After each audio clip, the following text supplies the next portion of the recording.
Okay guys, welcome back. Just a little short one now. Yeah, nice quick one. Yeah, we saw the teams are all out, so we got a bit excited. Yeah. So we thought we'd just quickly talk about the team starting this weekend. Yeah, I mean, I think there's been some really positive selections, I think, across the board. In every squad, there's been some real, I would say, surprise selections, but also quite exciting as well. Yeah, I mean, every side is trying to blood some new players here.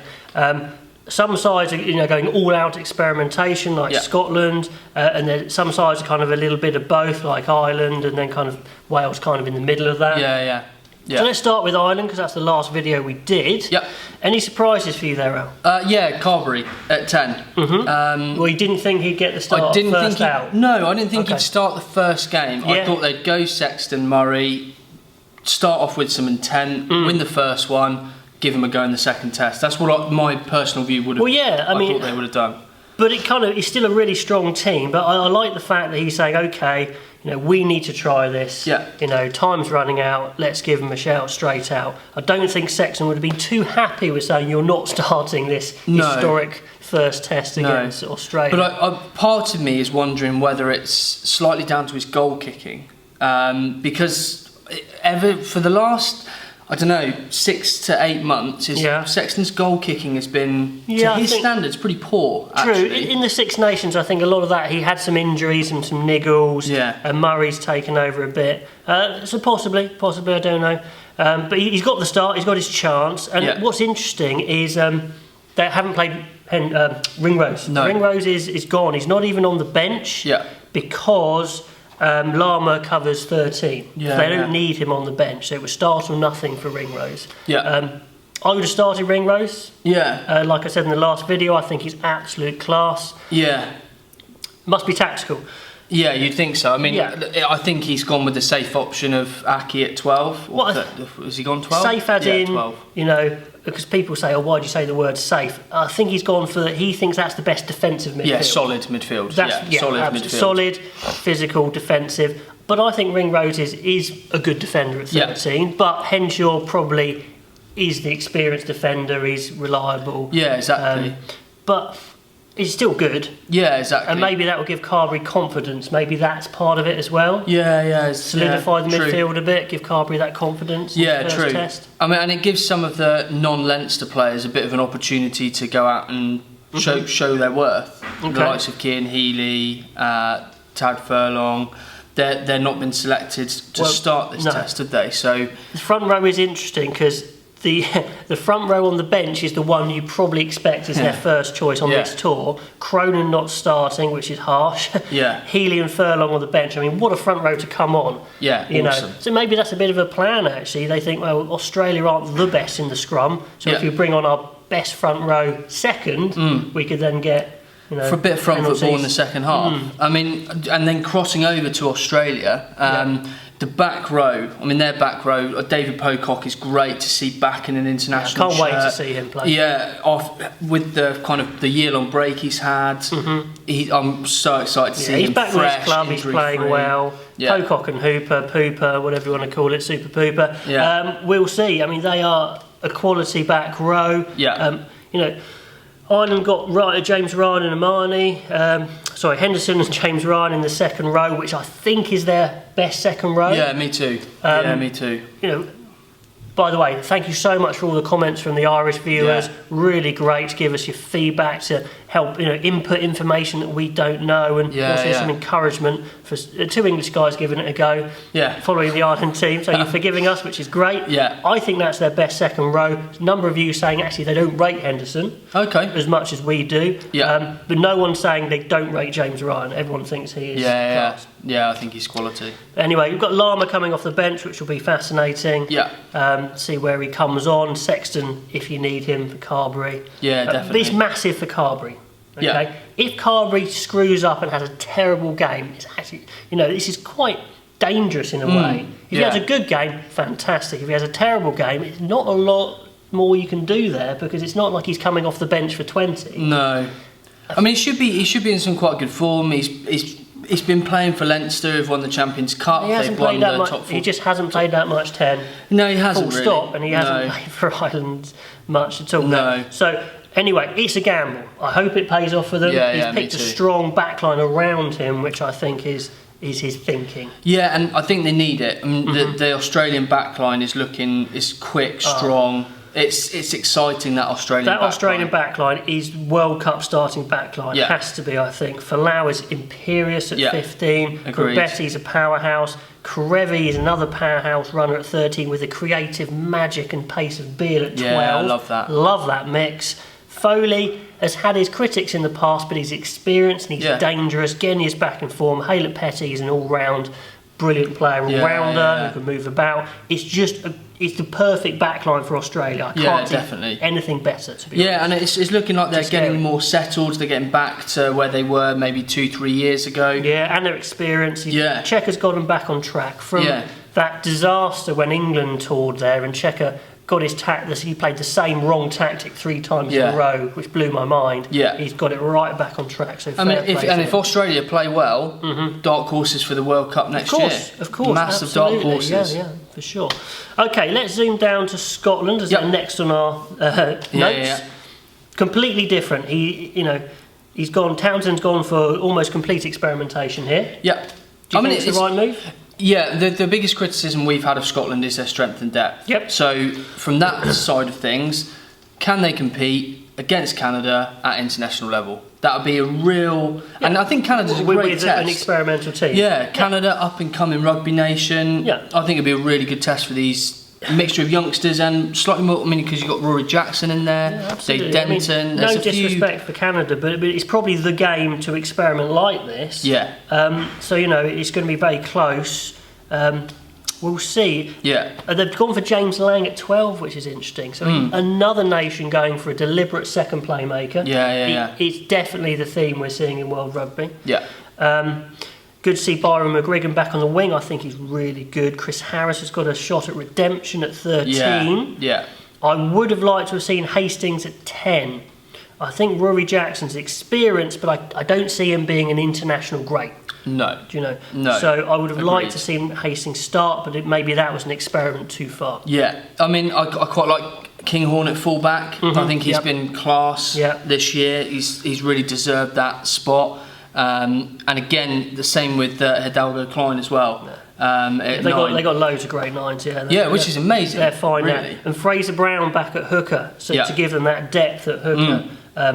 He's a good player. Toulis and Gilchrist were good in the Six Nations, so they've got to start in the second row. And on the bench, it's the backs that stand out to me.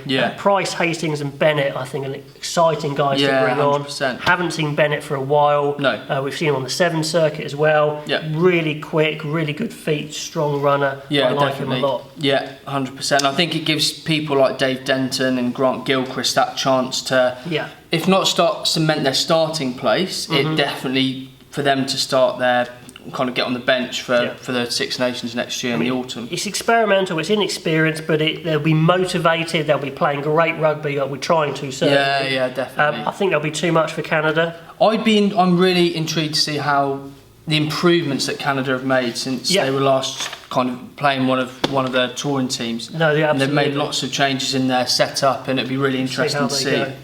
They'll fancy their chances. They'll see a much changed team and give it a go. Definitely. Okay, on to Wales then, as they're next up here. Anything that stands out here? I think it's a strong side. I mean, you've got obvious names that are not missing, but are on the bench rather than the starting lineup. All rested from the tour. Exactly. So I think, again, the back row is exciting. They're obviously looking at Moriarty as an 8 rather than a 6, aren't they, at the moment? They've got so many options in the flanker slots. Maybe that is a wise shout anyway, to give them more time exactly. And if something happens to Faletau, you need somebody able and world class to come in. We can see Amos at 15 again, which is good to build depth there. I think the backline looks sharp, doesn't it? I mean, the backline is not that much under strength at all. No. They're starting Patchell again at 10. You could discuss maybe Anscombe should start there, but Patrick, I think, has got that shirt for now. Yeah, exactly. Anscombe to come on is brilliant, 10 or 15. Yeah. And quite a lot of experimental players we haven't seen. The front row, Wyn Jones, D, Lewis, haven't seen them. No, haven't seen much of Beard as well. No, these are newish players to us, so we'll be interested to see how they go. So certainly the pack is the more inexperienced section of that team. Yeah, which is interesting because Argentina will be strong up front. Yeah. So it'd be interesting to see how they compete with Argentina at scrum and line-out time. Set piece would be key, I think. Up front, if Argentina, get on top of them up front, it could be a long day. Wales' backline definitely looks great, but it's a little bit touch and go up front. We'll see. We saw Wales struggle a little bit, gaining forward dominance in the Six Nations. Argentina, the Jaguares, however you want to say it, on good form, and that's where their international team comes from. Yeah, so, exactly. I might be pushing towards Argentina on this one. I don't know. Let us know. It'd be interesting. I can see it going the way that the England series went, high scoring but close games. I absolutely see that. We'll try one way, try back the other way. I think it's going to be very, very much like that. Yeah. Both sides chuck the ball around and see how they go. Okay, last but not least, let's just go on to the South Africa-England game. So, South Africa team we've got in front of us to start with, and the names that jump out to me is the inclusion of the foreign-based players back. This, for me, is the most exciting South African side we've seen in a few years. Yeah, in a few years. But we've got there's no evidence to say they'll be good. No. But we're guessing they will. Yeah. They've shown a lot of promise, some of them. You've got, for example, Faf de Klerk, Dwayne Vermeulen, Willie le Roux. They've shown real promise when they first come onto the scene. They then get the abroad contracts and they stop playing for international rugby. Yeah. So it'd be good to see them come back and really... It's got to strengthen the team. I can't see it weakening the team having these guys in there. Yeah. Just giving confidence to these home-based players as well. Yeah, definitely. But there are some players, I'm not sure, I don't know if they're international quality or the highest international quality in the South African team. Diolande at centre's good player.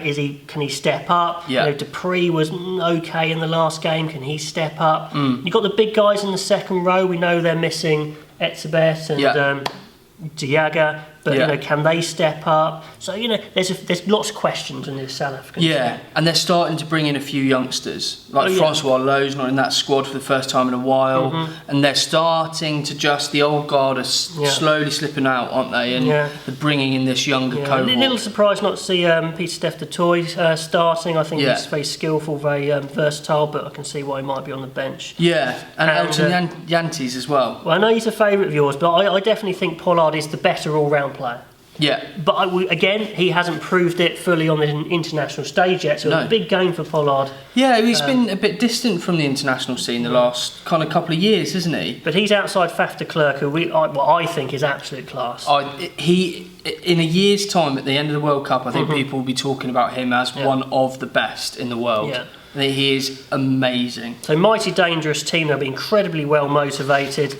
The England team to face him had a few interesting selections there. Yeah, the backline. If you look back at the video that we said before, the backline is fairly what we expected, apart from Elliot Daly at fullback and Mike Brown on the wing. Yeah. I thought they would have gone back to what's been working before. It's an experiment. Yeah. Clearly it's an experiment. He wants to see if Daly can cut it at 15 in internationals. He wants to give him time there. But he loves Brown so much as a test match animal. Yeah. He has to have him in the team. That's what I think it is. I don't think he thinks Mike Brown is one of the best wingers in England. I don't think it's that. I think it is his high ball work, his defensive work, his combativeness, his experience. He's like Owen Farrell. He's a guy who he has to have in there. Yeah. That's how I see it. I think Henry Slade, another one. Not a surprise, because he was probably the front runner we thought before, him and Lazowski. Well, Lazowski, I'd say on form is the front runner, but Slade's got more money in the bank. Yeah, exactly. So he was a little bit of a surprise selection at 13 for me. 10 and 12 as we'd expected. 9, 10, 12 as we expected, really. It's a backline that has to be on point. Their skills have to be spot on because they're not a big backline. No. They're not going to just truck it up and keep it simple. These are guys that are going to play, going to try and move the ball around. If they drop the ball and miss time runs and lines, it could go wrong. So they're going to have to be sharp. Eddie Jones loves George Ford. He's in there. That's great, but the backline has to really work around him. I think for me the key is to not kick away too much ball, and when you do kick, you've got to kick well because the South African back three are creative and exciting. Willie LaRue will tell you to pieces because he's been in superb form for Wasps this year. So I think they've got to. If they kick, they've got to kick well. Yeah, I think they definitely will kick. I think you've got Ford, Farrell, and Slade who are all good kickers.